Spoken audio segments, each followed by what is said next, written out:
Aceitou vir aqui no Alep Legis? Senhor deputado, presidindo essa sessão, estimado jovem João Paulo Costa, a todos que nos assistem pela TV Alep, que nos ouvem pelos canais de comunicação, pelos que nos acompanham pelas redes sociais, nas minhas redes sociais, que tem o endereço @Coronel Alberto Feitosa.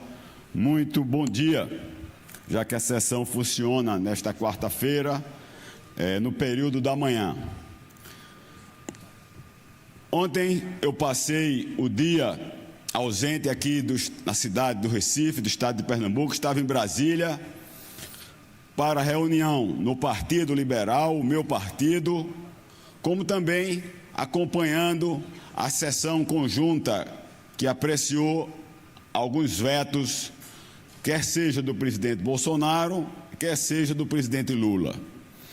Minhas senhoras e meus senhores, o que nos saltam aos olhos, Letícia, são os comentários da deputada Simone Santana com relação ao governo federal, deputado Renato Antunes. É voz corrente nos corredores da Câmara e do Senado, é voz corrente no plenário que o governo do presidente Lula, mesmo de forma muito antecipada, chega ao fim. Patina na economia e a cada hora amarga derrotas e mais derrotas no Congresso Nacional, mesmo tendo 40 ministros. Bolsonaro começa seu governo com 17 ministros, termina com 22.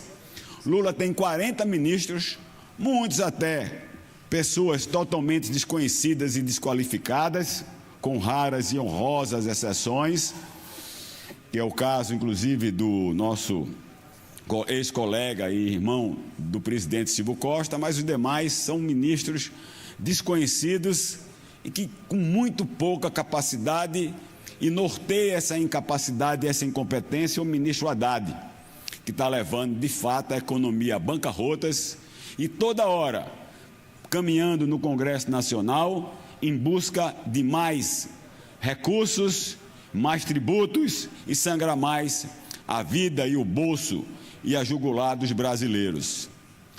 Pois bem, já se comenta que Lula tem dificuldade em cumprir a promessa, presta atenção, senhores trabalhadores, dos percentuais do aumento do salário mínimo acima da inflação.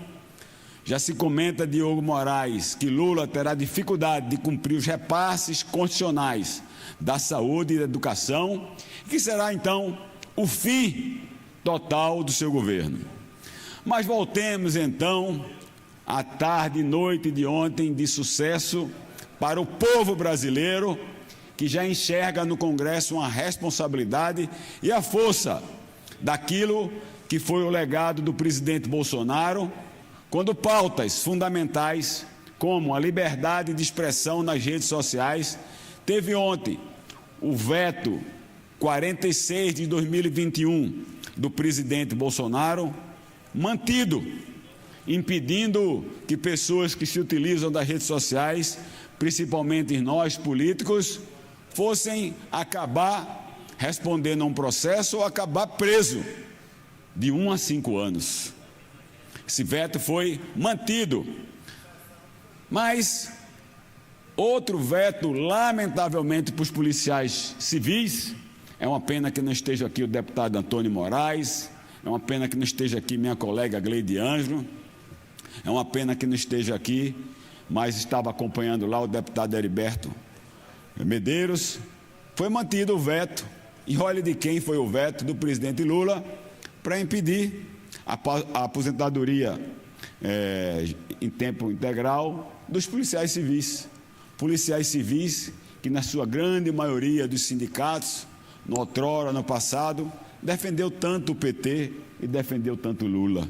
Recebeu essa facada das costas do presidente Lula, impedindo que esse direito tão importante a quem arrisca a vida, a quem está na delegacia fazendo os inquéritos, muitas vezes, como disse aqui o deputado Antônio Moraes, comandando, investigando operações contra o crime organizado, está nas ruas, muitas vezes, em operações especiais, adentrando em portas de casas, de bunker, invadindo fazendas de bandido.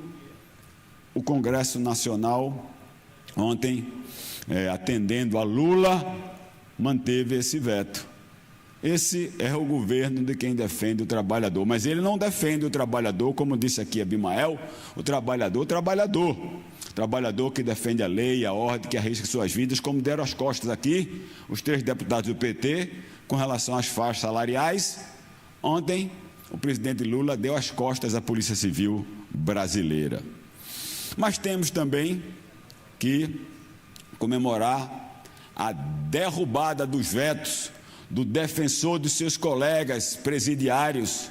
Ele, como ex-presidiário, o presidente Lula, queria permitir as saidinhas, que tem trazido problemas enormes para a segurança pública, porque parte significativa daqueles que saem das saidinhas não voltam, como também uma parte, quando saem, voltam a praticar crime, fazendo os índices de violência no Brasil cada vez mais aumentar depois da posse do descondenado, do ex-presidiário Lula. Agora leva mais um revés do Congresso, mostrando a responsabilidade do Congresso com relação à questão da segurança pública. E teve uma derrota acachapante, 314 contra as saidinhas e 26 com 2 abstenções. E mais, no Senado foi 50-11, mostrando que Lula não tem, deputado Renato Antunes, nem maioria, quando a pauta é a pauta do povo, da segurança pública. Lula não tem maioria nem no Senado, nem na Câmara. Essas são as notícias que eu trago de Brasília.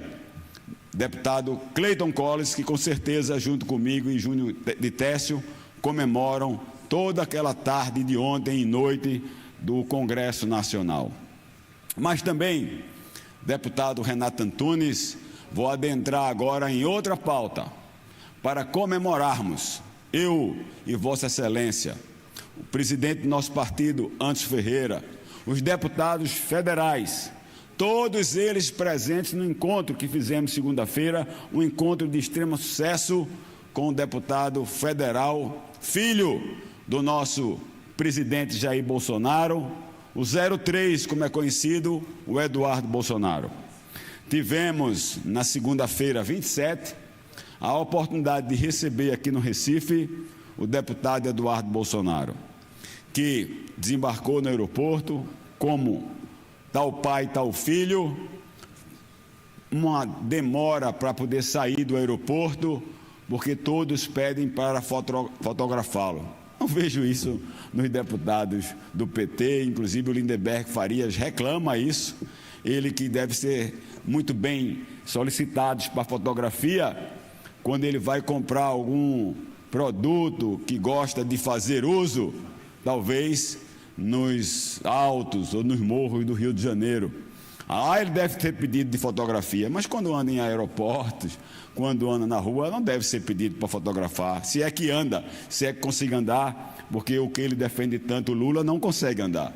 Mas, minhas senhoras e meus senhores, voltando àquilo que devemos comemorar, o deputado Eduardo Bolsonaro, então, fotografado, sai do aeroporto, vai a um delivery, comprar refrigerante, alguma coisa que tinha saído muito cedo, não tinha tomado café, aí é frentista, motorista, balconista, todo mundo pedindo para tirar fotos.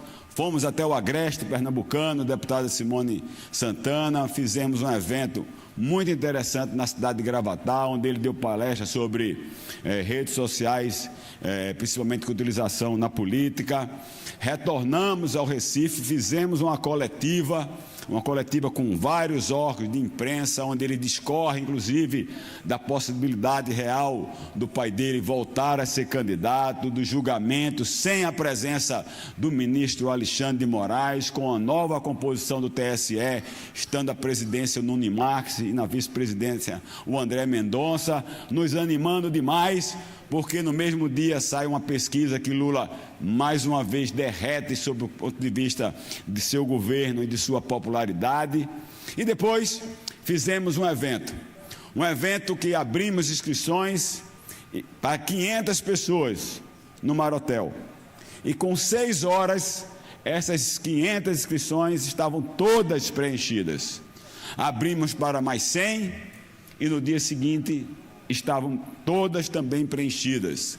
O auditório lotado, pessoas ainda que não tinham oportunidade de fazer as inscrições, foram lá, arriscaram, demos acesso e foi, sob o ponto de vista de números, um sucesso. Mas também na qualificação política da presença. Estavam lá presentes todos os vereadores do PL da cidade do Recife, o Paulo Muniz, o nosso Fred Ferreira e o Alcides Cardoso. Estávamos lá todos os deputados estaduais, eu, deputado Coronel Alberto Feitosa, o Renato Antunes, o Abimael Santos, Joel da Harpa, o Nino Denó, que não pôde ir, porque as chuvas o atrapalhou que ele chegasse, já que ele tem negócio no interior do estado, na zona da mata, mas passou mensagem e ainda falou ao telefone com o Eduardo, como também todos os deputados federais, à exceção do pastor Eurico, que estava cumprindo missão parlamentar no Uruguai, mas lá estava o deputado André Ferreira, o mais votado do Nordeste, estavam lá o deputado Coronel Meira e estava lá o deputado Fernando Rodolfo, que é pré-candidato a prefeito na cidade de Caruaru. Outros vereadores também de outros estados, destaco o Marcos da Prestação de Vitória, estavam lá, estava lá o pré-candidato Silvio Nascimento, ex-presidente da Embratur, que humildemente fez ali a parte do cerimonial. E o Eduardo Bolsonaro então fala para uma plateia e enaltece a presença de Anderson Ferreira, o nosso presidente estadual, e nosso pré-candidato Gilson Machado, que foi de fato ovacionado pelo público, principalmente pelas mulheres e pelos jovens. Este foi o dia de segunda-feira.